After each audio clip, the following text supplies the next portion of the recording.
Hi, this is Paul from Outerloop Coaching and outerloopcoaching.com. I'm with you to talk about the future, talk about new technologies that can help you with your career. No, I don't want to talk about new doodads for the studio, new tools that you can buy for your guitar rack, new ways to play an instrument that's brand new. I want to talk about things that are directly impacting your career, at least stuff that I know about. I don't know crap about what goes on in the studio. So I want to talk about artificial intelligence, or AI, robotics, and blockchain. And if you stick around to the end, I want to tell you one really cool tool that I think you can use today, right now. I think it's really cool. It's the future come to the present. And I desperately would love you to check that tool out. I think it'd be real helpful to you right now. Let's see, real quick, like the video, please comment down below, please subscribe, and please hit the bell so you get an alert every time we put out a new video in the future. All right, so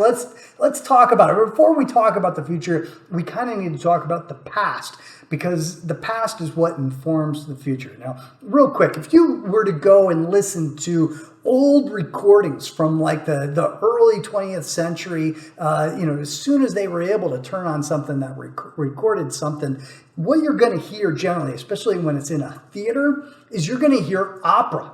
Now, why would you hear opera? It's because the singer needed to sing really loudly and really, really project their voice so that the whole theater could hear it. That's why that genre was particularly popular at that point. There was no microphone. Until the microphone came around, at that point is when you got a greater amount of dynamics that could happen from the human voice. Now people could sing softly. They could croon. If you remember like the 1930s, 1940s, the Frank Sinatras and the Mel Tormes, they were able to croon into the microphone and sing softly or sing loudly or sing whatever they want because they had the flexibility of doing so because of the microphone. And that's how the microphone, a new technology, totally changed the game. All right, now here's another piece of history, right? At the dawn of social media and MySpace and all the rest of them were starting to pop up, Friendster, all right? There was a concept about trying to get onto these new platforms early.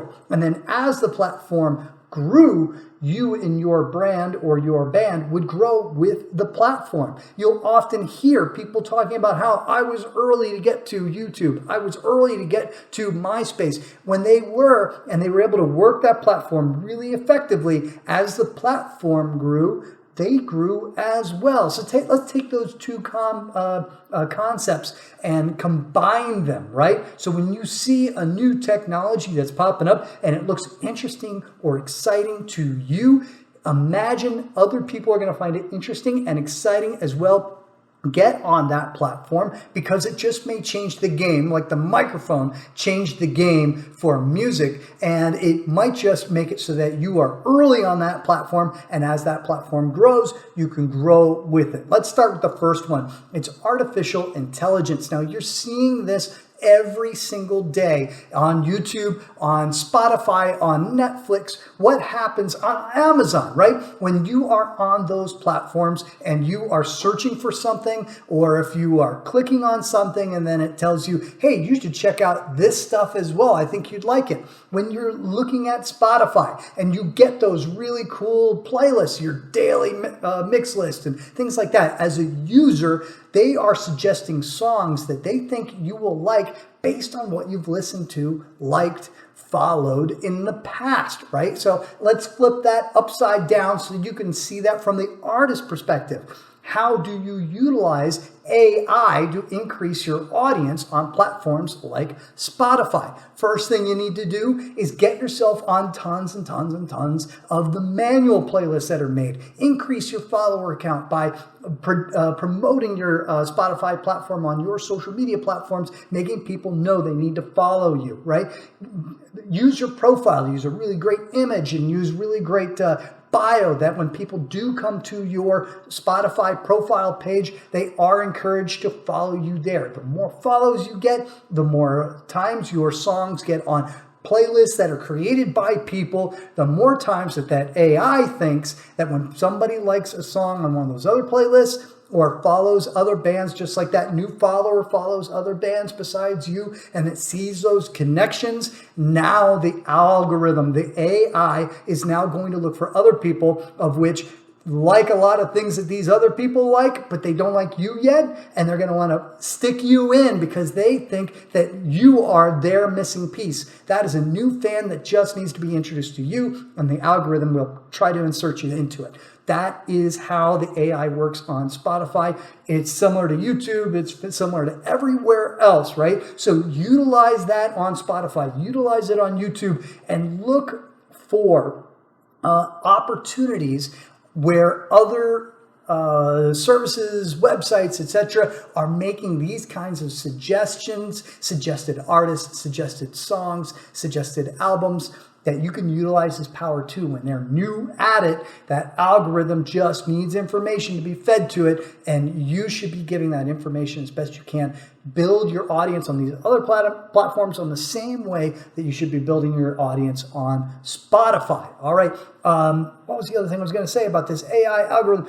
Look, this is where everything is going. And full disclosure, I got myself certified in AI, in deep learning, because I love this stuff. I think it's amazing. I don't think it's going to bring on our robot overlords to conquer the planet. But you know what? You can utilize what's happening in AI where it is just math. It's calculus. And just utilize that to your advantage instead of your disadvantage. You don't need to go through people who are deciding whether they like you or not, and then they will then decide whether they're going to send out your song to millions of people to listen to, the way that radio used to work, right? I mean, it still does technically, right? But now you've got a cold, unfeeling algorithm. It does it for you, and there's advantages in that, so take advantage of it. All right, robotics. Now, Pat Metheny did a really amazing tour, like 8 years ago, something like that. He's the jazz guitarist where he had robots playing all the instruments, and I thought it was super cool because I'm way into this stuff. But I'll be honest, I did see like a couple of these jazz purists walk out of the room, and well, I'm not a jazz purist. I'm barely a jazz fan, and maybe it's a stretch to even say I am. But I thought it was super, super cool. So I don't want to talk about robots in terms of like arms moving and robot dogs running through the park and all the stuff that you see the YouTube videos on. I'm going to talk about automation, right? Which is just like robotics. Whenever you find a tool online that makes it so that something that you do manually now can be automated, that is a good thing. Now, back in the day when I used to mail out, because we didn't have email was not really pervasive at the time. I used to snail mail out like postcards to let people know who were fans of my band when we were coming to town. And the way that I did it was I would print the little labels by taking all the addresses that I had in Excel, and I would import them into Microsoft Word, and then Word would print out the labels, and it was great. And now I was able to spend a ton more on postage than I ever thought possible. It's kind of a pain in the butt. But like just knowing that opportunities like that exist, and they exist all over the place in terms of marketing now online, where you make a post on your Instagram and boom, it also goes out to your Facebook and your Twitter, things like that. Every time you can utilize one of those automations, take advantage of it. Look for new of them. And if you're doing a lot of manual work, just do a little bit of Google searching. Feel free to hit a comment down below. I'll let you know if I've seen something that'll make it so that you spend $3 a month or $5 a month or something like that, and it'll do it for you in a very, very quick way. What it does is it takes the ability that you have to reach dozens of people, and it makes it so that you can reach now thousands, if not hundreds of thousands, if not millions of people. It's pretty awesome.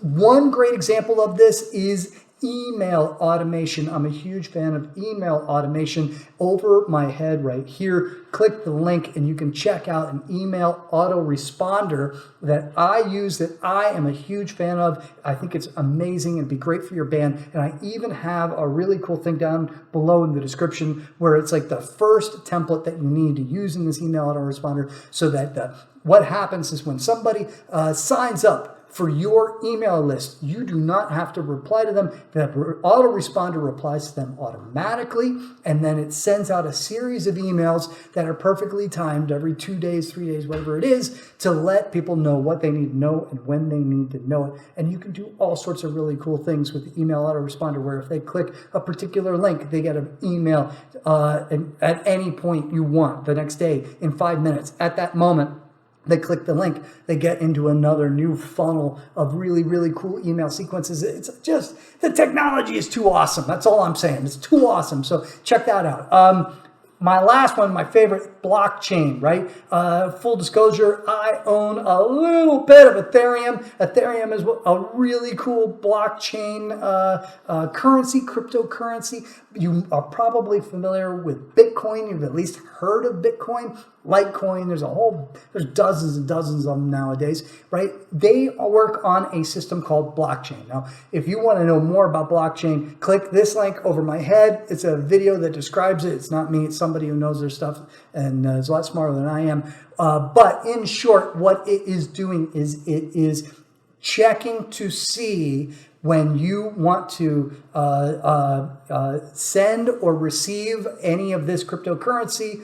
It checks to see whether you actually own it, and it does so by doing millions and millions of calculations, looking at everybody else on the on a sheet, I guess a huge list of other people who also own the same cryptocurrency. It's kind of a complicated thing.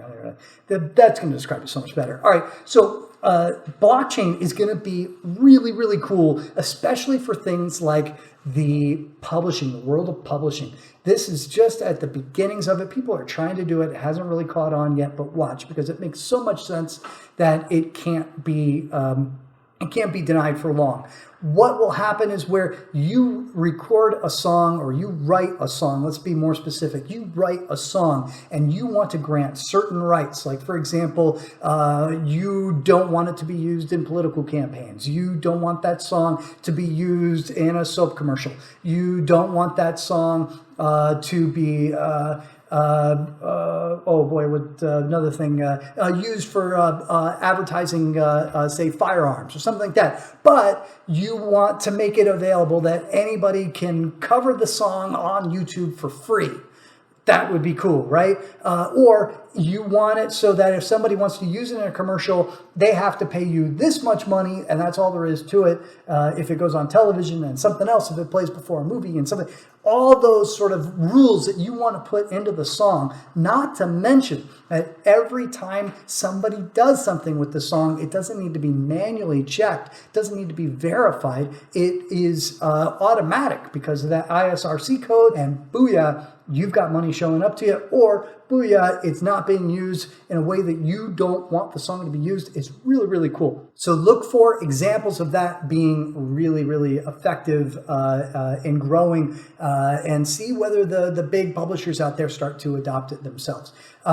Here's a platform that I think is really cool. I want to recommend. I'll put the link right over here on my head. It's called Musicoin. Musicoin is a streaming platform that is using their own cryptocurrency called Musicoin to pay artists when the songs are streamed. Check out the platform. If it looks like something that's really cool to you, sign up, check it out, and and let me know down in the comments down below what your experience is like. If you're able to promote people, your fans, to go check out your songs on the Musicoin platform instead of perhaps Spotify or Apple Music or wherever, you have a chance of probably getting paid a lot more than what you get paid on the traditional platforms. Now, I would still strongly, strongly recommend, as a developing artist where money is not as important, to stick with Spotify. But a platform, either Musicoin or something similar to it, is the type of place that can give a place like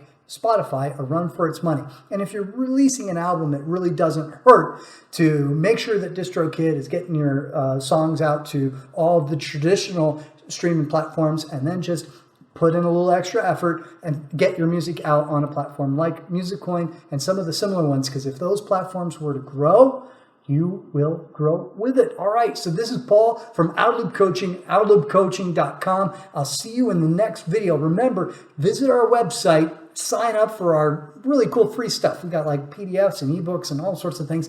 Sign up for our stuff, and I'll make sure that I email you nearly every single day with really great information. I'll see you next time.